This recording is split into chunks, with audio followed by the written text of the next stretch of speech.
Hey guys, welcome to my Reader's Journal, or welcome if you're brand new.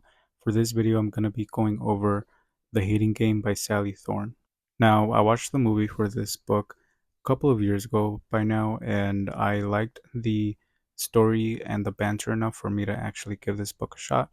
So I read it, I have my thoughts, and as always, I'm going to start off with a spoiler-free section, followed by a spoiler section, but let's get started. So the first thing that I'm gonna do is I'm gonna read the back synopsis. That way I can have a clear roadmap of what I can say right away. So it says Lucy Holton and Joshua Templeman hate each other, not dislike, not begrudgingly tolerate, hate, and they have no problem displaying their feelings through a series of ritualistic passive-aggressive maneuvers as they sit across from each other, executive assistants to co-CEOs of a publishing company. Lucy can't understand Joshua's joyless, uptight, meticulous approach to his job. Josh is clearly baffled by Lucy's overly bright clothes, quirkiness, and Pollyanna attitude. Now that they're up for the same promotion, their battle of wills has come to a head, and Lucy refuses to back down when their latest game could cost her her dream job. But the sexual tension between Lucy and Joshua has also reached its boiling point, and Lucy is discovering that maybe she doesn't hate Joshua, and maybe he doesn't hate her either. Or maybe this is just another game. Alright, so this is clearly a rivals to lovers story. They both work at the same place, they both want the same promotion, but only one of them can get it.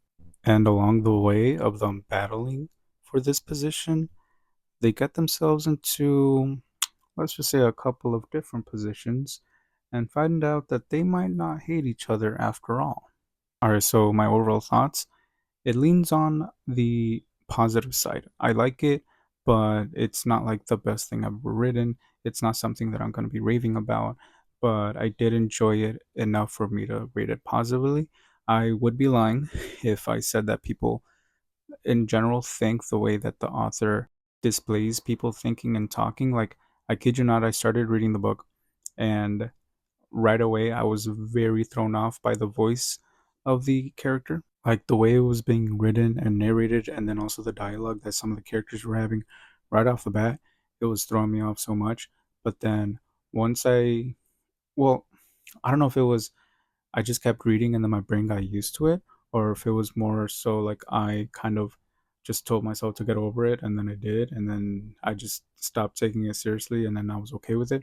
I don't know which one was, but eventually I was okay with the narration, but it really did throw me off, and I still believe that, like, the way that people talk in this book, they don't talk like that in real life.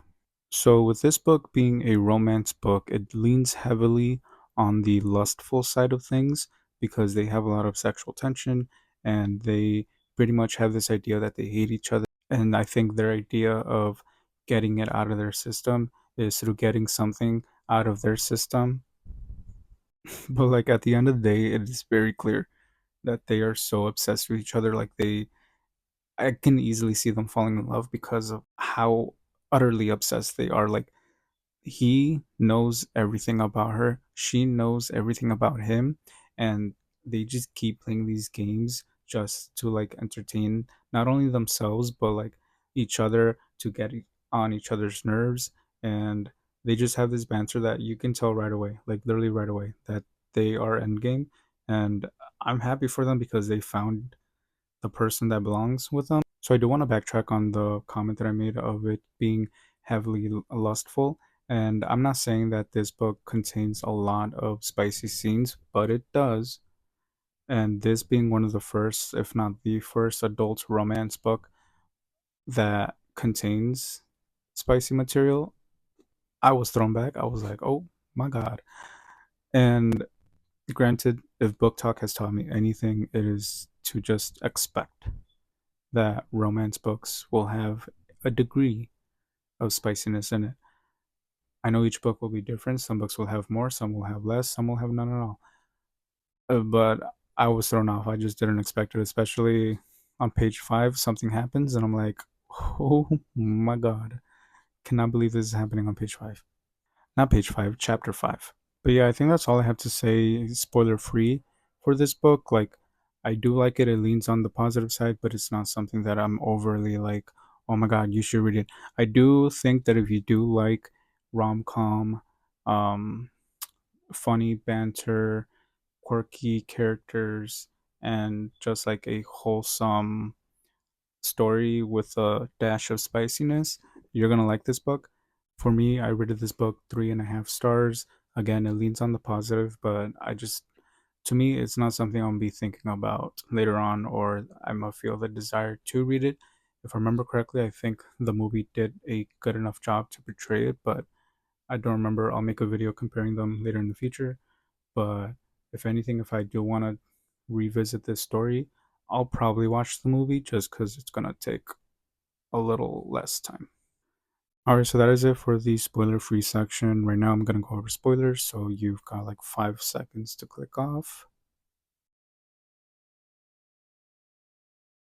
Alright, so let's go over the characters. So we've got Lucy. I didn't dislike Lucy. The only thing that I disliked was the narration, and I think that it is more of a author choice. Like that's the author's voice coming through, and like it being the narration of the story. But again, I eventually got over it. I At first it just seemed a little immaturish. It seemed very like, and I don't know if it's because I'm a guy and it was obviously a girl's perspective, but like it seemed very girly.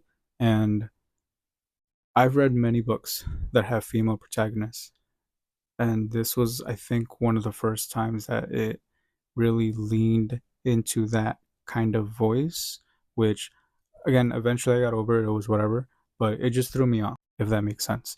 But yeah, I mean, Lucy was pretty fine, and I will say her being obsessed with the Smurfs, wasn't expecting it. I don't hate it. Everybody has their own quirks.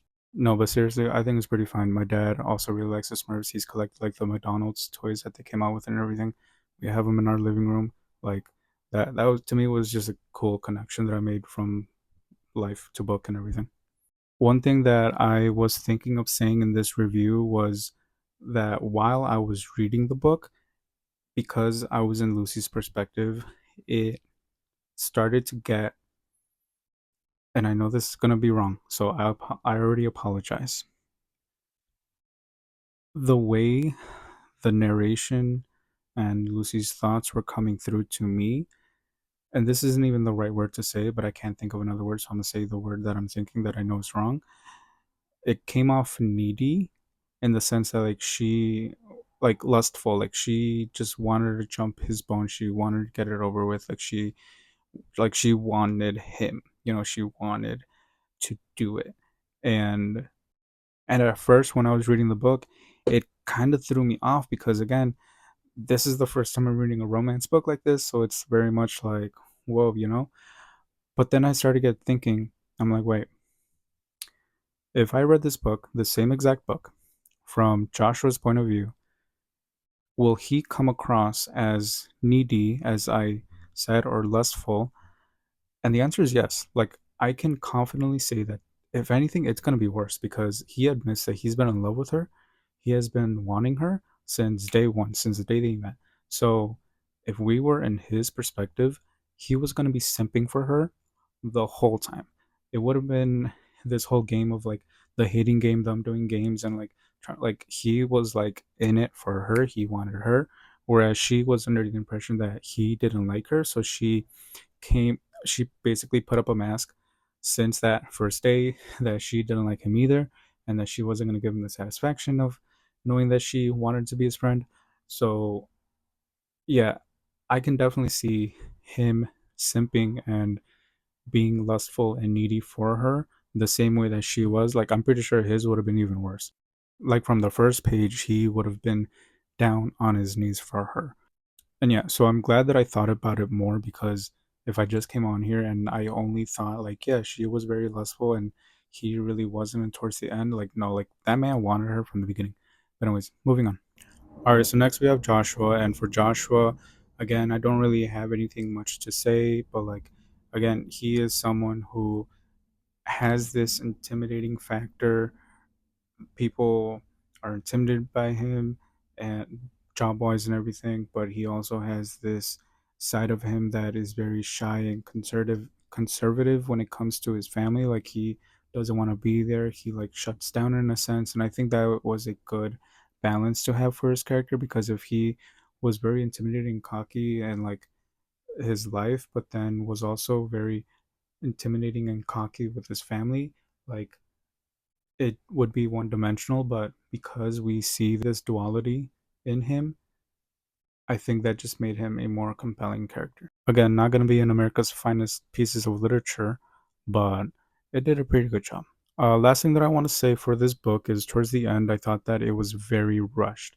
They pretty much finally got together, and then once that was happening, they get into the conversation of the promotion and the job and everything. And it was just really quick because Joshua was like, "Yeah, actually, I'm quitting. You're," I mean, she was still going against other candidates, but he was like, "You're gonna get the job. Like, I'm going out. Like, he got a job somewhere else." And then after that, like, I think then the book just had like a couple more pages, and then it ended. I think that was just too quick, and part of me kind of appreciates the quickness, but then a part of me also dislikes it. So the part of me that likes it is because some books just don't know when to stop.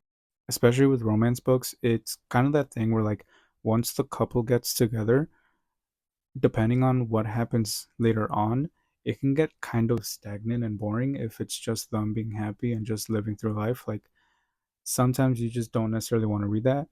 So in a sense, I appreciate Sally finishing the book soon after they get together, but then another part of me feels like I didn't like it because again, it was just very quick. Like it didn't need to be an extra 50 pages or anything, but like at least give me like 25.